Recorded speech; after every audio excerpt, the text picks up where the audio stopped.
e5 check, but I don't like that because once you capture everything, there is this rook d3 and rook b3. So Vaishali is, still trying to defend this position really well.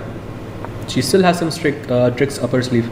King h7. I like this. Rook g8 is a bit of a threat. Always watch out for that. Also, no checks possible. Very, very clever. Okay, Queen h5. Finally, your move on the board, Tanya. Without blundering something. More importantly. So rook g8 check. What do you want to? Where do you go? Rook g8 check. I'll just tuck my king away. h2, yeah. h2, simple. No checks. Yeah. And then it's so hard to defend the h6 pawn without trading something. Or you have to go queen f8, which is not the ideal move in this situation. But what does she have in mind? Because she might have to go rook g6 next after king h2. Rook g. Oh, she was king f3. Wow. Wow, this is a nice move. Yeah, no checks possible in this position. Maybe she has to go rook g6 and then they'll go into a queen pawn ending position. But because she has these 2 pawns on the side, it's going to be a easy win, I feel. You just take this and then you bring the queen like this to d5. Oh, queen b7 check. What? Okay, maybe I spoke a bit too soon. No, but she has to move now to e2 or to g4.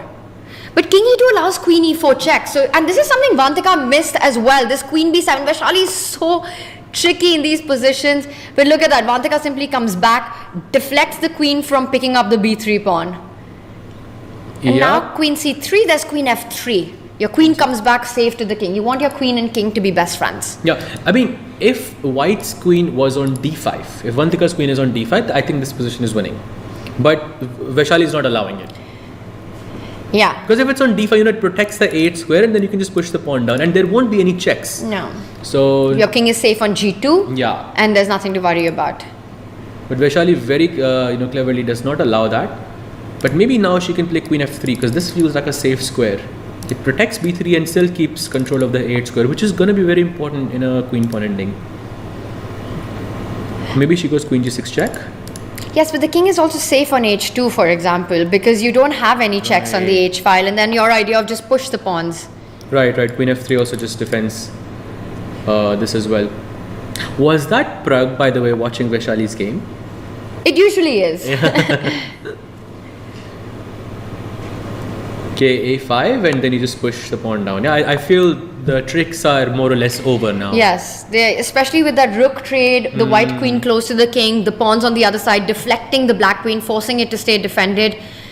It's hard to imagine a position where Vaishali can get enough checks in. I mean, there's no threat as well. True. Pawns, and if you move the queen from the f3 square, then you drop the f4 pawn. So I think this is the final hurdle for Vantika to solve. She gives a check. She's not going to give up the f4 pawn. I don't believe that. Even if in some reality a6 wins here, I don't think it does actually. I think queen takes pawn would be a perpetual in that case. True. But maybe what Vantika can do is she can gain some time by going king g3 and then going king h2 back. I don't know. Something. Okay. Or just give some checks and gain some time for her. Can she just... Queen c3, queen e5. Right, but can't she just pick up the pawn? Oh, she does it. Yeah. And that's 3 extra pawns. 4 passers on the board if you count 2 doubled ones on f. Yeah, Vaishali knows that this is over. Yeah, true. I think this is over. No more checks anymore. You've got the queen in the center. That's very important in queen pawn endings. So whether it's d5 or e5, queen f5 check, also guarding the g4 square, so there's no more checks. And now she can probably safely push the pawn on a6. Yeah, this is her gaining some time, yeah? Yes, that's very professional. And then you can spend some time thinking about how you want to convert. Just give some checks. Black's king isn't hiding anywhere. The only check you need to be careful about is a g4 square. Yeah, queen g4 square. Oh, but she's going to put her queen on e6. It defends b3, it defends g4 check, and then she just pushes the pawn. Defends d5, defends a6, defends everything. Everything, yeah. And now a6, I really like that. Full control. Full control in this position. Yep, this is over. There we have it. What a big win by Vantika, right? Because she's playing against Vaishali. Gain some time.